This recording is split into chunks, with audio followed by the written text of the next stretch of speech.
Hello there, and welcome to this FPL Gameweek 1 preview for the start of the new FPL season. This was our first time doing a video like this, so there were a few small mistakes. But all in all, I think it turned out pretty okay. So without further ado, let's jump straight into the video. Let's move on to the goalkeeper graph. And what do you make of it? Anything that stands out to you? Well, looking at it, obviously it's He's up there. Ederson, I got burned by him I don't even know how many times after here there. Crystal Palace is surprisingly bonus per clean sheet. Or I guess Guy Johnson is pretty high. Anything? No. Yeah, Crystal Palace were actually, I think, fourth in terms of the best XG conceded throughout the whole season. So I think that was one point that really shocked me when looking at the XGC data. Another interesting point here is actually Man United, who look pretty terrible when you consider they were the team who kept the most clean sheets in the league last season. So, do you think they can keep overperforming, or do you expect a regression? Yeah, I don't expect a massive regression, but I don't think I think their defensive ability and defensive data, not defensive data, I mean their ability to keep clean sheets is a bit overrated. I think they are going to concede a few, especially with Casemiro is kind of a year older, still haven't. I mean, they signed Mason Mount. I don't know if he can. That's going to make a difference with the defensive data. But another thing that surprised me is look at Aston Villa. Clean sheets per 19. It's the best in this graph. I think Martinez is a great option. 5 million. Thoughts? Yeah, I mean, from the second half of the season, the effect Emery had on the Aston Villa team was immense. I think I saw a stat somewhere where Aston Villa were second in terms of points collected in the second half of the season. So that's really promising signs. And the bonus, CS per 90, all the metrics on the graph look very healthy for Aston Villa. So definitely an option, Emi Martinez. Should we move on to defenders? Yeah, I think it's really, really underrated. Aston Villa fans. Seen a lot of people going for likes of Onana, Ramsdale. I think Martinez is really underrated pick. For And sure. along with looking at Kyle Torres and others, I think they have a good defense, and I think they have good clean sheet potential. And yeah, do you want to move on to defenders? Yeah, sure. Okay, moving on to defenders then. And it's actually Kieran Trippier who tops both metrics. Well, Yeah, it is really interesting. Yeah. He was the top scoring defender in FPL last season by about a good margin. I think around 30 to 40 points ahead of the second place defender. Any interesting defenders that you see here? Oh, looking at it straight away, I mean, it's obviously got Trent Alexander-Arnold there. I think he's going to have a great season. It's just that for 8 million, probably could spend it elsewhere. Below him is Pedro Porro. I love Pedro Porro. I think he's a great option, but minutes are just, yeah. I think he was benched again in the last friendly that Spurs had. Yeah. Yeah. Anything else stands out to you? I mean, looking at the teams with the best non-penalty expected clean sheets per 90, we can see Man City top the list. and Newcastle directly behind. Are you considering any Man City defenders? Because I know Newcastle with the fixtures aren't aren't too popular with the engaged managers, but Man City fixtures are arguably the best, at least for the first six. So, are you looking at maybe a Stones? I am looking at I am considering Stones. Even at 5.5, so you have the likes of Chilwell, James, Shaw, even um, Ben White. Although I don't think Ben White's gonna be that popular, but you look at all those options and you actually think like Stones is the least attacking. But I think Man City is just such a good team you can't afford out, especially with those fixtures. But I think at least one Man City asset alongside Haaland should be essential. And with the attackers at the moment, I don't think any of them are guaranteed minutes. So if you start to look elsewhere, go to the defense. Next best deal is probably Edison, but I'm not going there. So we default to like Stones. I think Gavardiol is also a really interesting option, but just not for gaming. What about you? Are you doing any methods in defense? Yeah, I've been considering Stones. I've also been considering Diaz. I think I slightly prefer Stones just because of that extra bonus point potential. Ederson is an interesting one, but I think the other goalkeepers just offer more value in terms of points per million. So I would not be going for Ederson.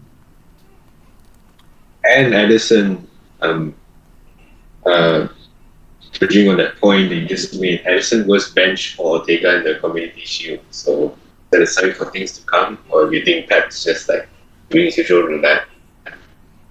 Nah, I think it's just giving Ortega some game time. I expect Ederson to start in the league for at least the first few game weeks. Fair enough, fair enough. So another thing that stands out is I guess the, the real lack of like Liverpool in there. You look at Virgil van Dijk, Konate, your centre backs. Really, only the wing backs are for option. At this point, not even Robertson is equal option. I guess I wouldn't be considering any Liverpool defense other than Trent, but again, Trent's expensive. And Liverpool have been leaky this season. Going off pre-season, they've conceded in every one of their preseason games. And at 8 million, you probably want clean sheets as well as attacking Trent. And with Trent, you're only getting attacking Trent at this point. So, yeah. Yeah, exactly. If I were to go for the Liverpool defense, I think Trent would be my only consideration. I think the others don't offer the value that I'm looking for in a defender. But even Trent is pretty hard to include in your draft because when you look at the other options from 5 to 5.5, you look at the value there. And most drafts are only set up to have 3 to 4 of them. 3 to 4 good defenders. So you're looking at all the options from 5 to 5.5 million. And it's really hard to justify Trent, I would say. Yeah. I mean, even touching on Chelsea a little bit, I think Chilwell is a popular one. And with, James being injury prone and Gusto being an option, I can see why. I don't think Chilwell has that much track to his place in the team. You only have Cucurella and Lewis Hall, but Lewis Hall's going to Crystal Palace, and Madsen's being used as more for winger, so I think Chilwell's pretty safe. But something really interesting to note is that and Kunku's out for 3 months now, so we might see Reece James on penalties. Is that going to sway your decision making versus him versus Chilwell, or any 5.5 defender? Nah, I think I still prefer Chilwell. I mean, in preseason, Chilwell has gotten more minutes. Chilwell was the one being pushed more forward. And I just think Gusto is much more likely to earn a start in place of James than the likes of Cucurella or Lewis Hall would earn a start ahead of Chilwell. I mean, Lewis Hall is also rumored to be moving to Crystal Palace, which could be a really interesting option at 4.5. Yeah, I mean, as we mentioned before, Crystal Palace X goals conceded was pretty low for most of last season. Could be really interesting, especially since he probably will play in midfield. I don't think he's going to play in the back line. He's originally a midfielder, utilized as left back, so might get some attacking returns there. Speaking of midfielders, you want to move on to midfielders? Yeah, sure. Happy to. Okay, moving on to midfielders then. And immediately we see the likes of Salah, Rashford, Bruno, all topping the metrics. Anything else that stands out to you? Well, I mean, obviously Salah, Bruno, I mean, they're the proven picks, right? Nailed for minutes, great data, or probably the go-to ones. But looking at the 7.5s, like Madison over there, or Phil Foden, I think would be great value in there. It's just whether like Phil Foden, his minutes, the Pep. What do you make of the 7.5s? Who stands out to you? Yeah, the 7.5s are really close in terms of the metrics here: non-penalty expected goal involvements per 90, minutes per appearance. I mean, we also need to consider that the data from Madison was from a Leicester team who were not really impressive last season. And under a new Spurs team, under Ange Postecoglou, he could be better. He could be a better option. I mean, it's all down to whether Kane moves, right? I don't think many people would fancy Richarlison up top unless you're willing to go there. Another thing that really stands out to me is that look at Martinelli on the graph. Ahead of the likes of Bruno, being in front of Havertz. His data is great. Alongside Jota and Rashford. His data is actually really close to Rashford. What do you think of that? Yeah, I think Martinelli is a very good option at 8 million, especially with the news that Gabriel Jesus is confirmed to be out for a few weeks. Just that Martinelli is also really competing with places with the likes of Trossard. If Trossard plays on the left, then Nketiah, Havertz will also compete with Martinelli for minutes. So that's a minor concern that I have. In terms of the other Arsenal midfielders, Saka is actually the one that appears to be worse in terms of the metrics here. I really didn't expect his non-penalty expected goal involvements to be that low. Is that something concerning? Well, Saka is a proven asset. We showed it over the last season. I don't think it's going to affect my decision making that way. One thing to point out though is that Odegaard had a really good start last season, while Saka started a bit slower. And at 8.5, nailed on for 90 minutes, especially with the new rules of added time and all that. I think there could be a small case for starting with Odegaard over Saka, but I'm not going to do it. I'm not going to take a risk. Yeah. Yeah. Also, another thing I want to touch on is if you look near at the top of the graph, you can see Mitoma, McAllister, March, and Birmo. All these cheap 6 to 6.5 million options. Of course, McAllister has moved to Liverpool. What do you think about the price bracket of the 6.5 midfielders? I honestly think Mitoma is underpriced. I think it should be 7 million. I think it's a great option for 6.5. Again, it's just his minutes, especially if you're going for other differentials in the team. I would just go for the likes of Mbumo and Eze, nailed on penalties. talismanic.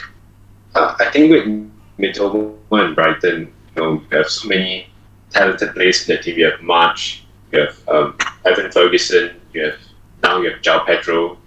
There's so many players to share the points with, and I don't think Mitoma is going to be the talismanic man. And I think Enciso could play on the left, João Pedro can play on the left, and they're playing in Europe this season. Mitoma is bound to get dropped. I think he'll start most, but 6.5. I would just rather go for Eze at this point. Or Underwall. Even the likes of Diaby, I think is nailed. Is playing up front next to Watkins. Yeah, 6.5s offer immense value, in my opinion. Do you want to go to forwards now? Yeah, we'll do that. All right then.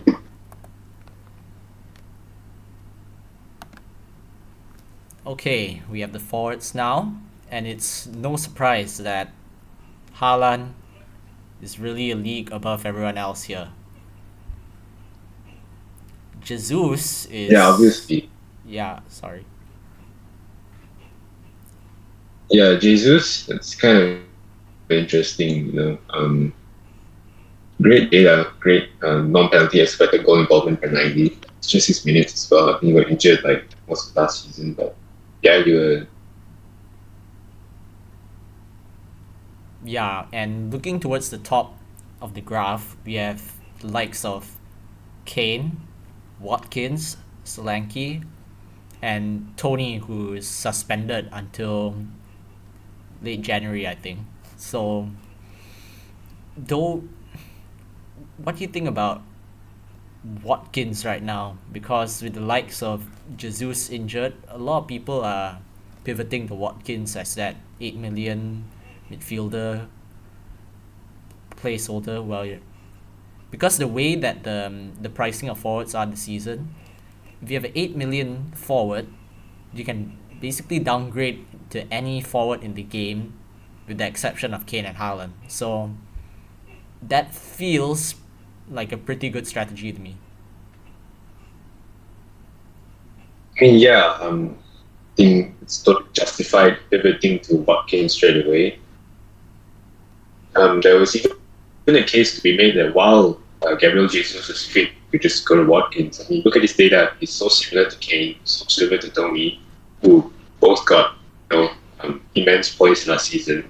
And under Emery, they got made good signings. They had a good preseason. They've really strengthened. I think Watkins could be in for a pretty good season. I think starting with him is almost a no-brainer at this point. On penalties, he averaged 84 minutes last season, 4 minutes per game last season. It's a great option. Yeah, and I just want to touch on another player here that really stands Yeah, out. anyone else stand out to you? Any of the 7.0s, 5s? Callum Wilson actually stands out to me. If you look at his non-penalty expected goal involvement per 90, it's by far the best on this graph. But are we overlooking Wilson, or is it just because of his opening fixtures that he becomes sort of a non-option? His minutes are an issue as well, of course. Yeah, I think, with all that you've mentioned above, I think Wilson is just not an option.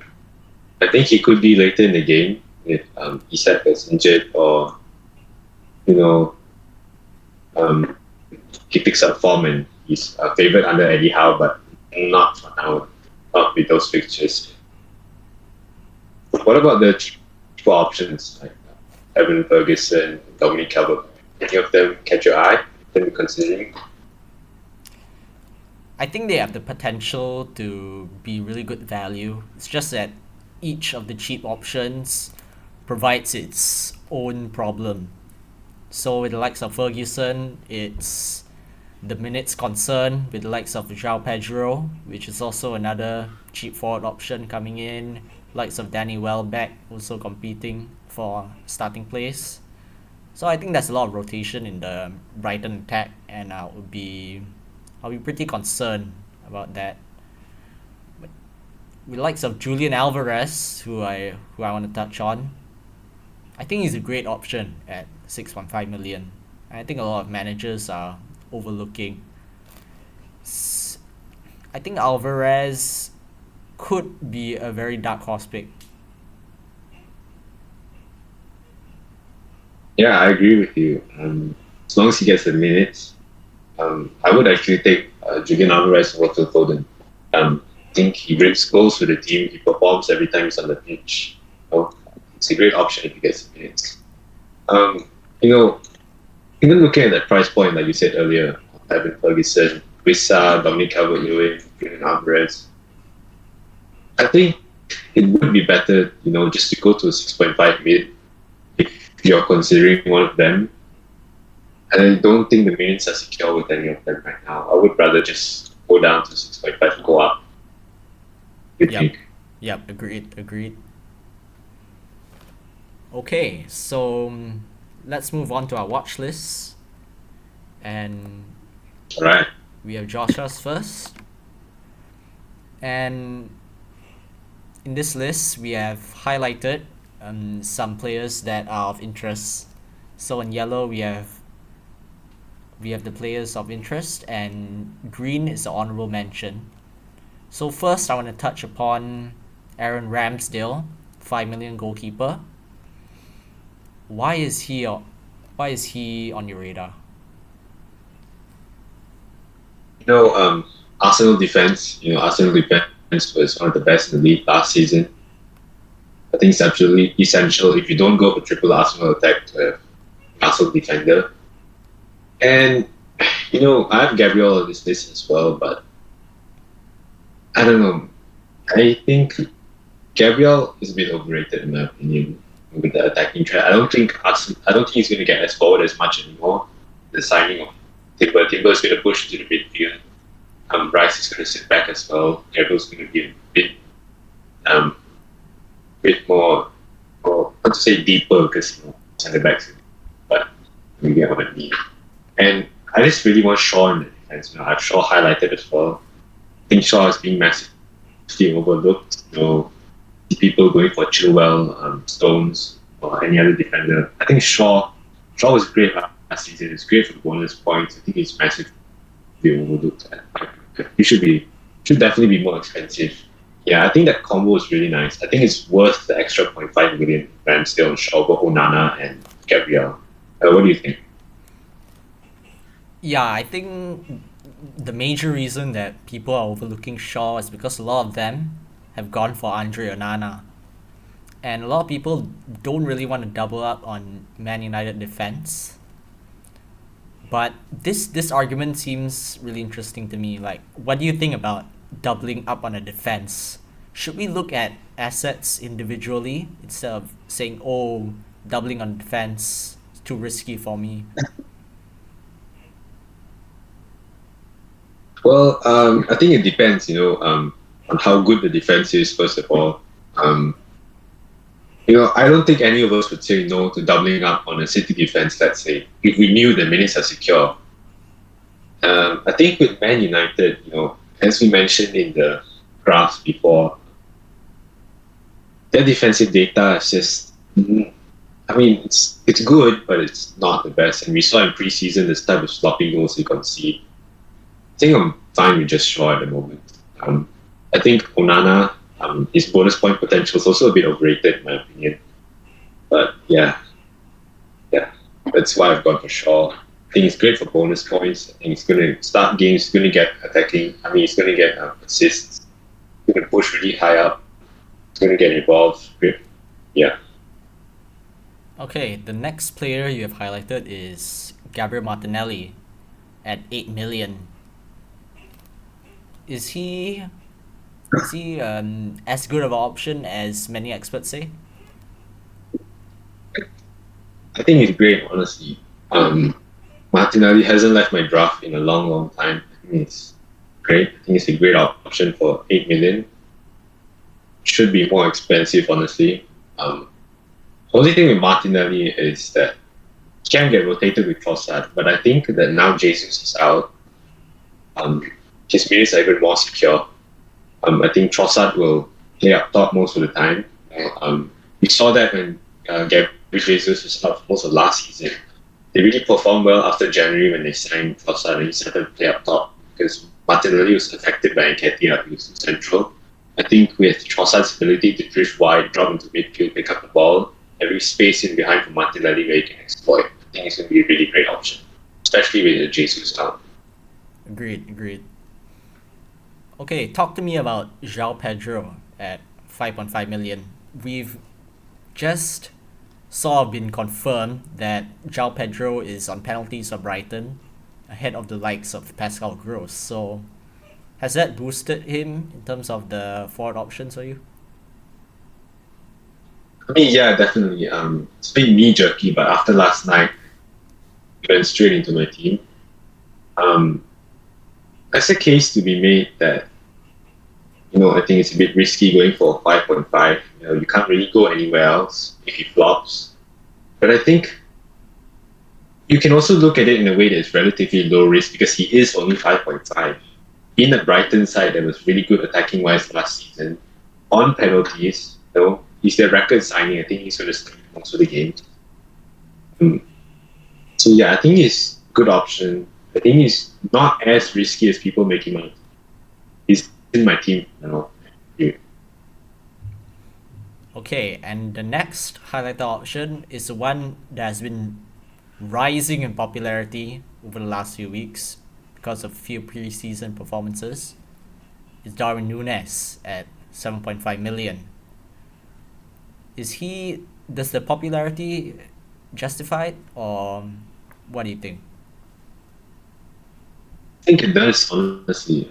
I have a soft spot for Darwin Núñez. He could be a big pop last season, differential.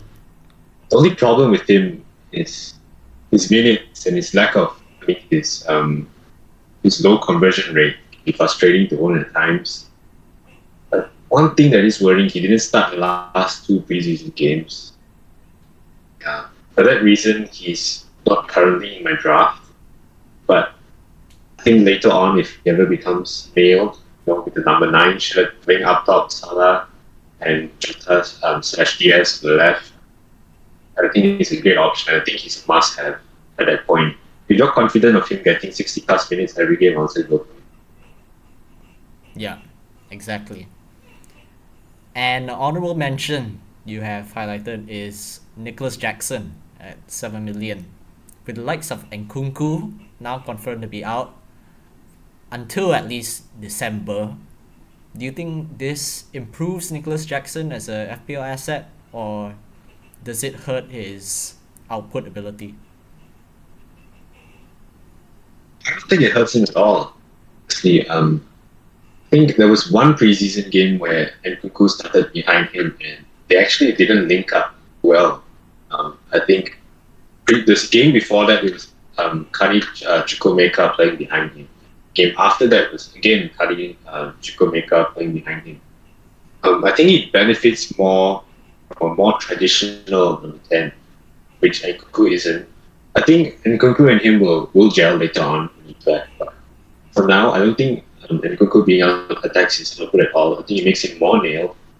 He's great, honestly. Nicholas Jackson is great. For 7 million, I would take him over the likes of Hoyland at this moment in time. I think it's a great option as an enabler. If you have the extra money, up from a João Pedro, let's say, or an Nketiah, I think Jackson is great punt, and I think he's going to get goals, going to get assists. He's dropping into midfield. He's very similar to Ivan Toney in his play style. He likes to drive defenders wide, get involved in the build-up. Great. Yeah, I think Jackson is currently my favorite Chelsea attacking option as of now. With likes of Nkunku out, which would have been my preferred Chelsea attacking option, I think Jackson at just 0.5 million less could be a huge player for the future that we will try to get in, for sure. Also, another thing to note, now with Nkunku out, as mentioned before, James could be on penalties, but I think there's also a big chance that Nicholas Jackson's on penalties, when Gusto plays. So he's great at finishing. I wouldn't be surprised if Pochettino had faith in him really there. a good option, especially if he is. Yeah, for sure. Right, do you want to move on to your watch list? Yeah, for sure. For sure. Okay. On to my watch list now. And the first player I've highlighted is Johnston, 4.5 million goalkeeper for Crystal Palace. And I think he is the standout option at 4.5 million for the goalkeepers. As you mentioned Yeah, before, Crystal Palace, fourth best defense in the league in terms of XGC conceded last season. He rotates beautifully with Turner, 4 million goalkeeper, Nottingham Forest. I think with the way Crystal Palace play also, he could rack up some serious bonus points, serious save points. Because I don't see Crystal Palace beating teams 3-0, 4-0. And if Crystal Palace pull off a 1-0 performance, it's very likely that Johnston will be on the bonus points list. And I think he's just an excellent option, 4.5 million. I see you have Chilwell highlighted as well. You want to talk us through that? Yeah, Chilwell at 5.5 million is an exceptional option. I just think with the way that Pochettino has set up the team, Chilwell pushes so far up forward. He's involved in a lot of the attacking play on the left. And I think some of the more casual managers are quite reluctant to hop onto Chilwell just because of the way the Chelsea defense performed last season and the lack of minutes that Chilwell got last season. But with the preseason performances under Pochettino, I think Chilwell is a steal at 5.5 million, honestly. Agreed. Are you afraid of Chilwell's injury record at all? Is that a concern to you? It's a slight concern, but I prefer him over James also because of that reason. I think James is much more injury prone than Chilwell, and Chilwell has gotten more minutes in preseason as well, so that's a plus for me as well. Okay. I see you have Madison highlighted as well. I think it's a great option at 7.5, especially if Kane stays. What are your thoughts on him? Yeah, Madison in the Ange Postecoglou side at just 7.5 million. I think is a great option. With the way that Kane drops deep and allows Madison to roam up forward as sort of a second striker, even more advanced than Kane at times, at just 7.5 million for a Spurs side that Ange Postecoglou has set up to win games like 4-3, 5-4. I've seen a quote from Ange when Spurs were winning 1-0 in preseason. He wasn't happy with the lack of effort that the players are putting in to push for another goal. I think he does favor attacking football a lot, and I'm not surprised. I won't be surprised if a lot of Spurs scorelines later down the road 4-3, 5-4, and I just think Madison is bound to be involved in a lot of the goals. Yeah, he's on my list as well. I think he's favorite 7.5 but see you have Martinelli highlighted. It's like me. What are your reasonings behind that? Yeah, but I think Martinelli is an excellent option at 8 million. He, okay, with the likes of Jesus out, Martinelli's minutes are slightly boosted, in my opinion. He is sort of the main goal threat for Arsenal, in a way. He plays the most advanced when the likes of Trossard or Jesus or Havertz start in the centre forward position for Arsenal. But he does turn into more of a creator when Nketiah plays. So that's something to keep in mind. But with the way Martinelli played in the Community Shield, I saw lots of positive signs in terms of the positioning, the runs he was making, very central runs, cutting inside, lots of positive rotation with the likes of Havertz. I think it's a great option at 8 million, and I just can't ignore the starting fixtures for Arsenal. Absolutely. I see Julian Alvarez highlighted as a bit of an interesting one. You want to talk us through that as well? Yeah, as I said before, Julian Alvarez, I think he's pretty underrated as a 6.5 million forward, playing for the best team in the league. Julian Alvarez, I think, is arguably more nailed than Foden in the team. And I think with the formation we've seen Pep setting up in preseason, sort of a 4-4-2 in a way. And Julian Alvarez, in the games he's played, plays as sort of a second striker, also dropping deep at times, but has made some dangerous runs into the box. And we know Julian Alvarez's previous record. If he starts consistent games for Man City, he's bound to get some returns. And I think it's a very good option at 6.5 million with the departures of Mahrez, Gundogan. I think this just improves his viability in FPL by a lot. Yeah, I agree. I mean, it's only 1 million more than the likes of João Pedro, 0.5 more than the likes of Wissa. You could make the argument to start with Alvarez and move down, if he flops to like Wissa, João Pedro, Adam Ferguson. I think it's one to consider, one to watch. I see in green as an honorable mention you have Trippier. I haven't seen him in a lot of teams. Why do you have him highlighted? Yeah, Trippier hasn't really been in a lot of teams, as he said, in the engaged manager community. Trippier was by far the best scoring FPL defender last season, topping all the metrics, XGC per 90, XGI per 90 for defenders, 6.5 million for an attacking right back in a Newcastle defense. Trippier, so creative, we already know that in the role he has been deployed by Eddie Howe. And I think people are overlooking Trippier just because of the first 4 fixtures that Newcastle have. It's not the best, but he can certainly still haul in that period. And I think by Gameweek 5, a few managers would definitely want to get Trippier in their teams for that very nice run.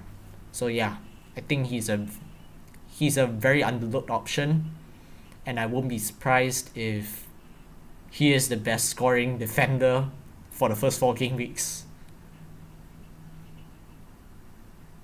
Yeah, you brought up some great points there. Just a small question before we move on to the next section. You have the likes of Shaw, Stones, Chilwell, James even. Where would you put Trippier above those guys? Would you take Trippier straight off the bat? I think at the moment, Trippier for 1 million more is a bit hard to justify over the likes of 5.5 million defenders. We know that Trippier has the very high ceiling to justify the 1 million more, but am I willing to take the risk that Trippier does outscore the defenders? I'm not sure. I think the 5.5 defenders that are very popular now, Chilwell, Stones, Shaw, I think those are much safer bets to match the likes of the more expensive defenders in terms of points. Do you want to go into the drafts? Yeah, sure. Okay. We're starting with your draft, and we can see that you've deployed a 3-4-3 formation. Now we know that the popular formation in the engaged community is a 3-5-2. So can you explain the thinking behind the 3-4-3 at the moment? All right. So, 352. The main reason behind 352, so you can incorporate as many midfielders as possible. I think that's a very viable option. Arguably better than 4-3. But upon looking at the midfielders, right, then comparing them to the forwards, I actually prefer some forwards to the midfielders we have available to the moment. There's a case to be made that the likes of Ollie Watkins is better than a Madison or Foden, 7.5, even 4.54. Um, and I've ended up with a 3-4-3. Quite happy about it. I think structure-wise, it's pretty balanced. We saw for the majority of last season, template was 3-4-3. We know how flexible it is. It's a safe option. It's nothing extraordinary or risky. Yeah, I think that's the whole reasoning behind it. All right, let's get onto your goalkeeper then. And you have Aaron Ramsdale in goal, 5 million goalkeeper. Do you think he justifies the 0.5 more over the 4.5 goalkeeper options? I think it does, honestly. Arsenal defense is absolutely essential if you're not going for triple. And I think a great way to cover it is through goalkeeper. Ramsdale's nailed. We know that.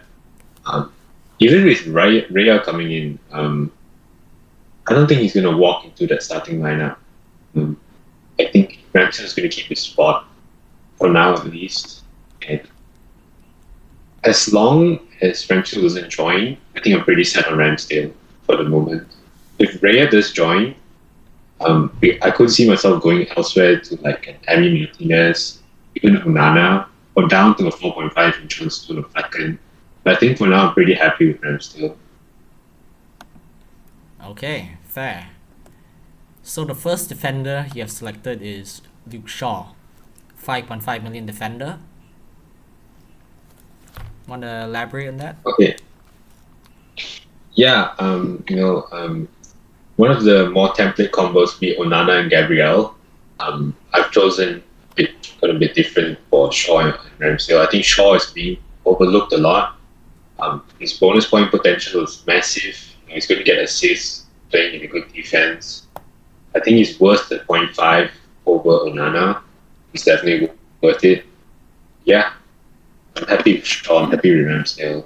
I think that's a good combo, and they're probably locked in my team. Unless any injuries or new signings. Okay. The next defender, John Stones, Man City defender. Yeah, Man City defense, best data by far. It's essential to get at least another City asset in addition to Haaland. As I said before, you look to City attack. I mean, none of them are really guaranteed minutes. The next best is Edison, but we aren't going there.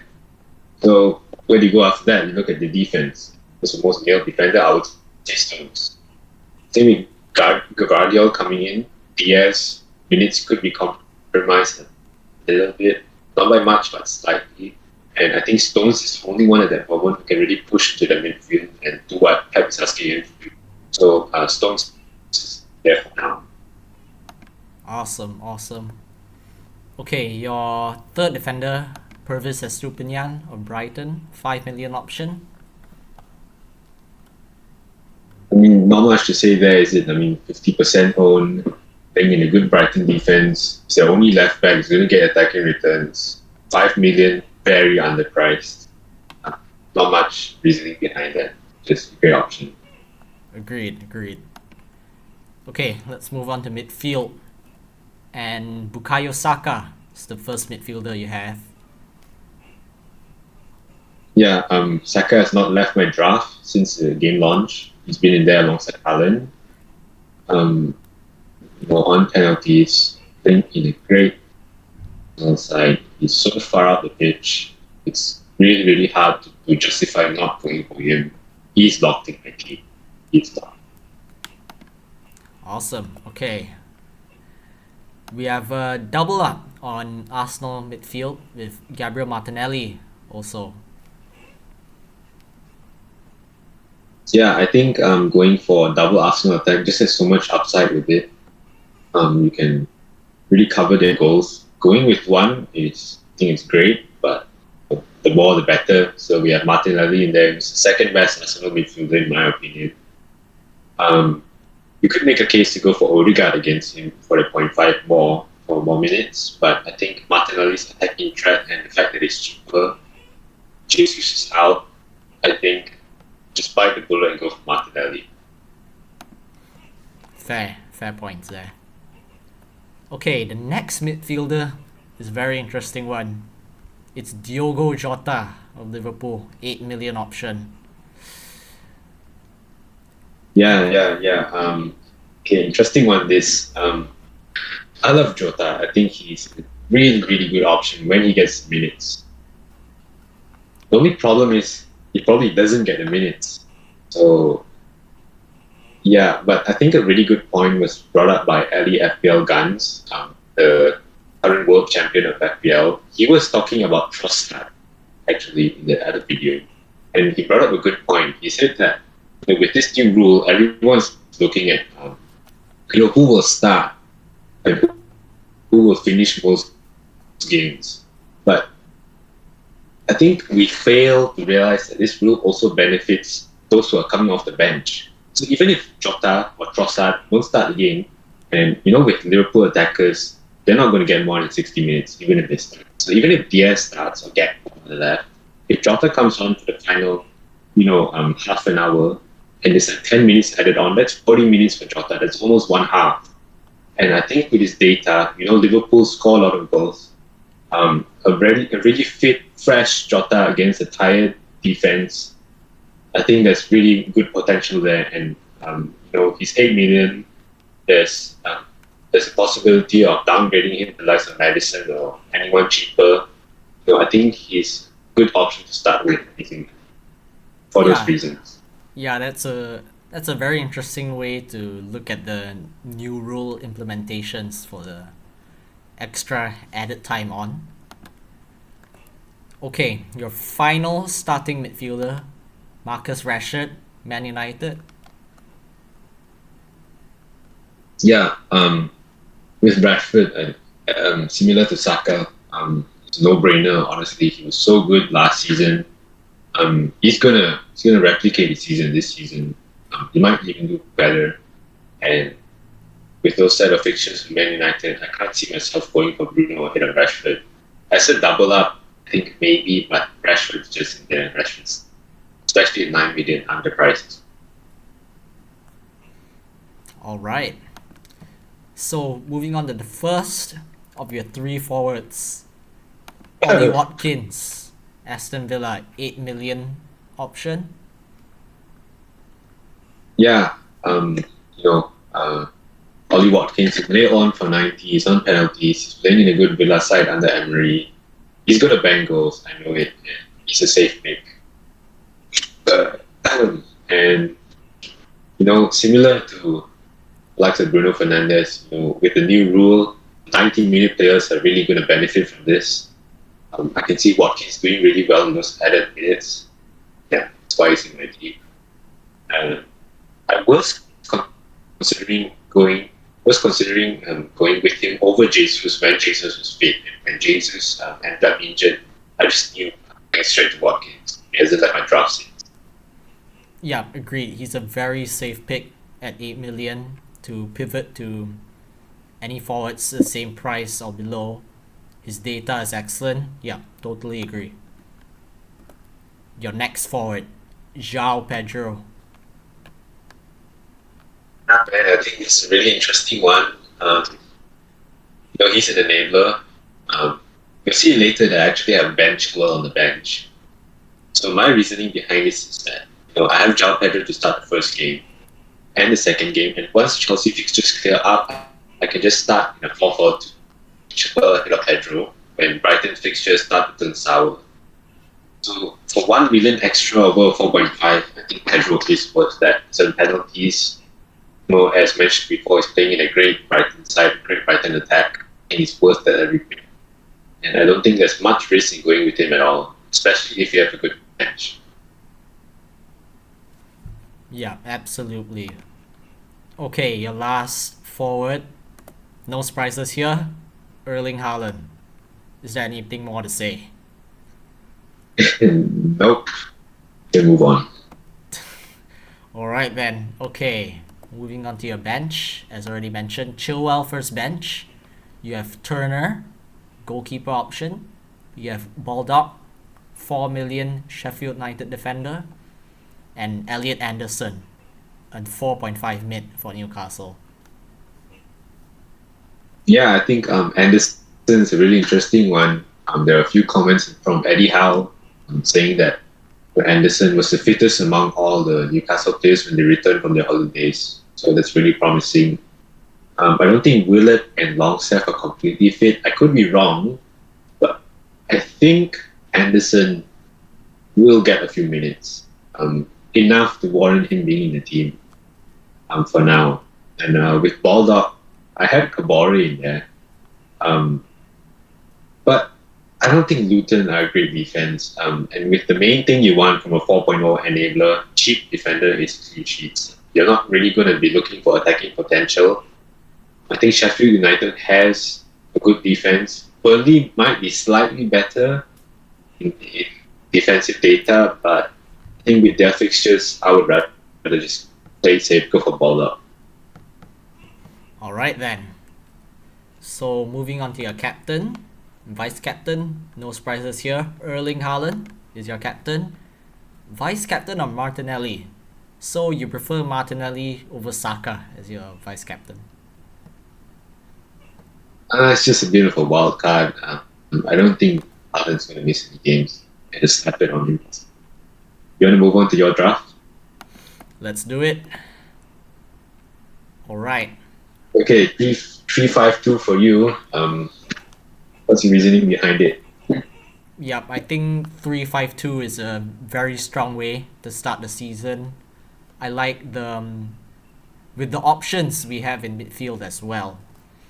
And the injuries of Jesus and Kunku has ultimately led me to not want a front three, and a 5-man midfield feels very strong with the structure of 3 defenders, where your first bench option is a 4.5 defender. I really like that structure, so hence why I've ended up on a 3-5-2.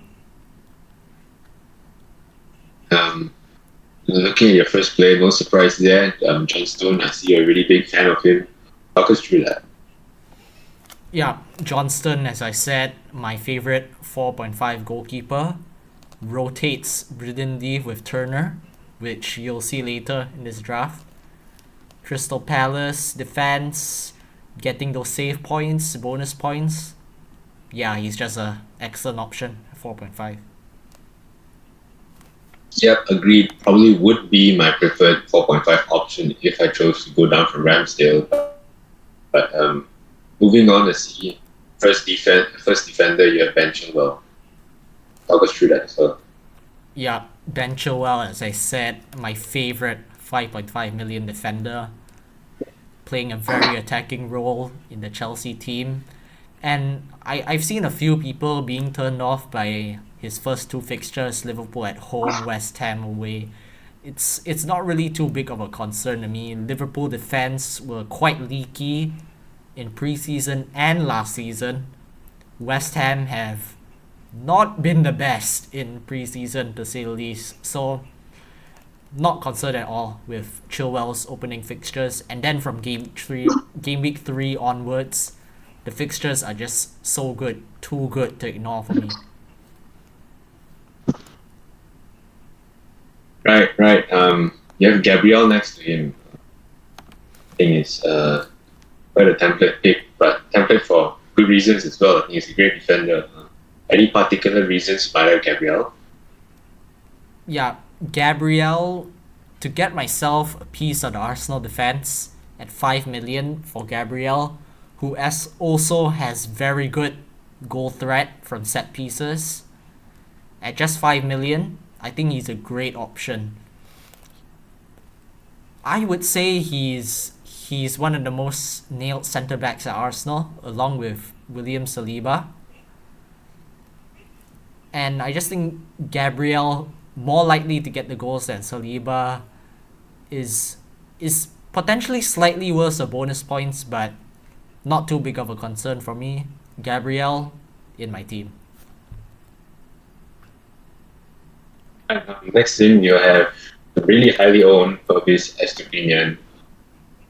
Again, I think it's a great option. No surprise you have him there. Anything you'd like to touch on? Yep, another boring template pick, Purvis Estupinian, but 5 million for pretty much nailed Brighton attacker. Well, he's a defender, but in that Brighton system, he can be considered sort of a secondary attacking role, making those underlapping runs, underlapping while Mitoma goes wide. Sometimes that's a very common attacking move that Brighton like to pull off. 5 million as Stupinian. First three fixtures are very good. The fixtures sort of turn after that, but doesn't worry me that much to for me to completely avoid Estupinian. Moving on to the midfield, so you've got five. First one, Bukayo Saka. As mentioned before, I have Saka on penalties, nailed for 90, a great Arsenal attack. Anything else you'd like to add? Yeah, exactly as you said. Bukayo Saka, just an all-around great option. Nailed in that Arsenal team on the right wing. He's just a lock in my team. Yep, same for me as well. Next to him, you have Gabriel Martinelli. What's your reasoning behind him? Yeah, Gabriel Martinelli, 8 million midfielder option. With the likes of Gabriel Jesus out, I feel like one Arsenal attacker for me isn't quite enough. So Gabriel Martinelli provides a resolution for this issue with a second Arsenal attacker. Martinelli, as I said before, very good goal threat, very good XGI, all the metrics for expected goal involvements are way up there, very positive signs. Only concern is the minutes, of course, but I think that's a thing that I can afford to take with Martinelli because he offers so much positive upside for me. Bit of an interesting question here, but would you go for Odegaard over Martinelli? I've seen some people do that. Would you consider it? I have considered it, but I just think the 0.5 saved with going for Martinelli over Odegaard is quite useful for me. I mean, Martinelli in every right could match Odegaard for the opening fixtures. He in every right could even outscore Odegaard. Odegaard also could outscore Martinelli, but then for 0.5 more, do I really want to take on that 50-50? I mean, not really. I think Martinelli is sort of a more riskier pick, you would say, but then he just provides a lot of upside.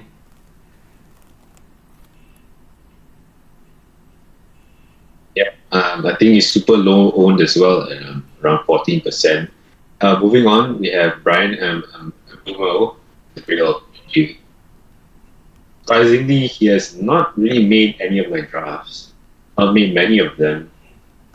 I think he's a great option, penalties. Do you think the absence of Tony impacts Brentford? Yeah, I think it does impact Brentford, and I think that their play will be quite hampered without Tony. But I think Mbeumo at 6.5 as a midfielder is still an excellent option for me. On penalties, as you said, very likely to get a lot of minutes in that Brentford team. Is likely to play on the right wing in a 4-3-3. Can play as a second striker, sort of, in a 3-5-2. His expected goal involvement numbers are very positive for me, and I just think at 6.5 million, with those very good long-term fixtures as well, I think if the pick does go wrong and other 6.5 million midfielders look better, I can always hop onto them. And Mbeumo is someone I don't mind holding long term at all if other places in my team need addressing. So yeah, Brian Mbeumo in my team. Next to him, you have the ever nailed Bruno Fernandes. What's your reasoning behind Bruno? The double up and what's your reasoning behind? Yeah, Bruno Fernandes, 8.5 million, Manchester United midfielder. On penalties, will likely play all the minutes of every match. Is playing slightly deeper in the new system that Ten Hag has with Mason Mount operating as the second eight.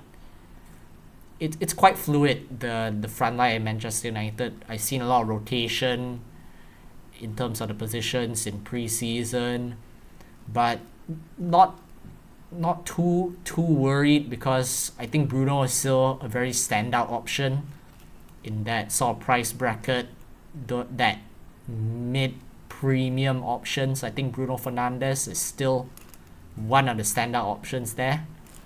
His assist threat is still very good, if not improved by the signing of Rasmus Højlund.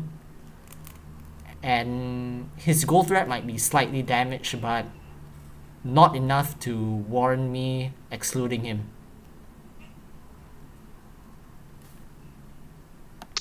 Next to Bruno, you have Marcus Rashford. I think at this point everyone has Rashford in his team, but a little bit interesting is the double up in Man United for midfield. Was that a deliberate thing, or did you just end up on that? I think I just ended up on that. I've seen a few people mention that Man United aren't the sort of team to win like 4-5-0 against their opponents. But I think if you just look at the assets individually instead of looking at the team, you'll see that Bruno Fernandes, Rashford are usually involved in the goals. When Man United score, they're usually involved. So the team performance of not scoring 4-0, 5-0 doesn't really put me off. I think Rashford 9 million, very good option. He's even a better option playing from the left, sort of like a left forward. I think it's even better option than from the middle. And now with Ten Hag getting the personnel he wants in the system he wants, I just think Man United will be a very good team this season. Understood. I think the double up is very tasty. Could see both of them falling at some point. First striker, Ollie Watkins. Yeah, Ollie Watkins, as I said before, 8 million forward option, easy downgrade to any, as I said before. Under Emery in the Aston Villa team, just excellent underlying data. Could he be affected by Diaby? Yes. Is he affected enough to be removed from my team? Not really. I still think he will get the healthy amount of goals, the healthy amount of assists that his underlying numbers from last season suggest. I think at 8 million, although the fixtures aren't the best, they aren't the worst. So I think 8 million, sort of a safe option for now. I can pivot to pretty much any forward in the future if things go south. So yeah, I think very good option. One interesting thing to note is that he missed a penalty in preseason. Is that a concern? I mean, is he going to be like a Mitrovic of last season type thing, or you think that's just a fluke?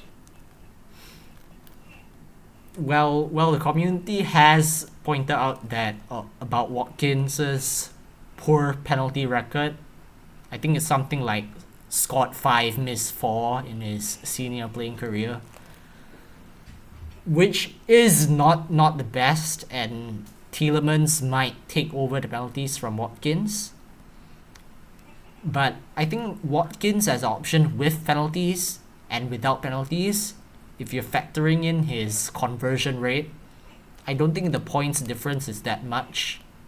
So doesn't really sway me to any other options for that factor.